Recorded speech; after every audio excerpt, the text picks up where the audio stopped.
ჩვენ ვიმყოფებით წყალტუბოს რაიონის სოფელ მაღლაკში, სადაც გვაქვს იმერული ცხვრის ფერმა.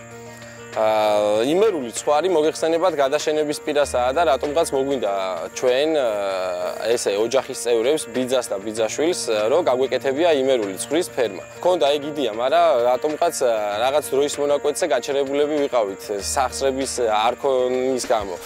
მაგრამ შემდეგ გავიგეთ, რომ შეღავათიანი აგროკრედიტი კეთდებოდა სახელმწიფოს დახმარებით. ამის ფონზე ჩვენ დავწერეთ ბიზნეს გეგმა, რის შემდეგაც მოვიპოვეთ შეღავათიანი აგროკრედიტი და იმითი გავაკეთეთ ეს ფერმა.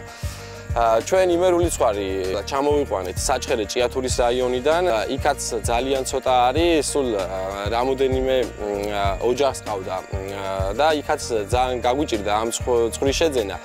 ამიტომ რაც ვიშრომეთ მაქსიმალურ რაოდენობას დაახლოებით ესე 150 სალამდე მოვუყარეთ თავი და ჩამოვიყვანეთ სოფელ მაღლაკში. პირველ ეტაპზე თავი თითქოს ზიოლი გვეგონა ამ საქმის გაკეთება, მაგრამ რთული შეიქნა იმის გამო, რომ იმერულ ცხვარს საჩხერე ჭიათურიდან ძალიან გაუჭირდა ქვემო იმერეთის კლიმატთან შეგუება.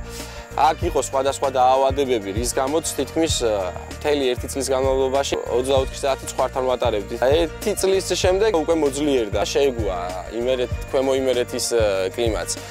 რაც შეეხება ცხვრის გამრავლებას, წელიწადში იმერული ცხვარი იმითი არის განსაკუთრებული და გამოირჩევა აღმოსავლეთის ჯიშისგან, რომ წელიწადში იმერული ცხვარი იგებს 2-ჯერ. აღმოსავლეთის ჯიშის ცხვარს ჭირდება მაღალმთიანი რეგიონები, გადასაადგილებლად, სააძოვრად. ამას არ ჭირდება ეგეთი რაღაცეები, ისედაც სუსტი მუხლი აქვს და ამიტომ მცირე რაოდენობას, მცირე მიწიან რაოდენობას ეგუება უპრობლემოდ. გახსნის დღიდან წელიწად ნახევარი მუშაობ ფერმაში.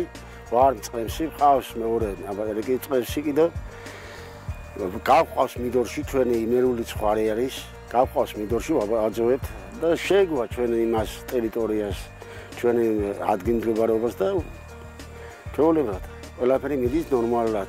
რეალიზაციას რაც შეეხება ადგილობრივ ბაზარზე ძირითადად ჯერჯერობით რაოდენობას ვამრავლებთ და გვინდა რომ უფრო დიდ რაოდენობაზე ავიყვანოთ. მაქსიმალური რაოდენობა საუკეთესო ბატკნების რომლებიც არის, ყველას ვინარჩუნებთ იმის გამო, რომ უფრო გავამრავლოთ ეს ჯიში და უფრო პოპულარული გავხადოთ საქართველოში. ეხა იწყება დოლი, როგორც იტყვიან და დაახლოებით ამ ეტაპზე შემოდგომისთვის კიდე 120 ბატკნით უფრო მეტი უნდა ვყავდეს წინა წელთან შედარებით. სამომავლო გეგმებს რაც შეეხება, გვინდა რომ პირველი ჩვენი მთავარი გეგმა და მიზანი რაც არის დასახული, ცხვრის რაოდენობა მაქსიმალურად გავზარდოთ და ჩვენ გვაქვს ჩაფიქრებული, რომ 400 დედა ცხვარი იყოს ჩვენს ფერმაში. კიდე გვინდა ვისარგებლოთ დანერგემომავალის პროექტით, რომელიც სახელმწიფომ განახორციელა. რა ვიცი, ბევრი იდეები გვაქვს კიდე ჯერჯერობით ამ ეტაპზე ამით შემოვიფარგლებით და მე ვნახოთ საქმე გვაჩვენებს დანარჩენს.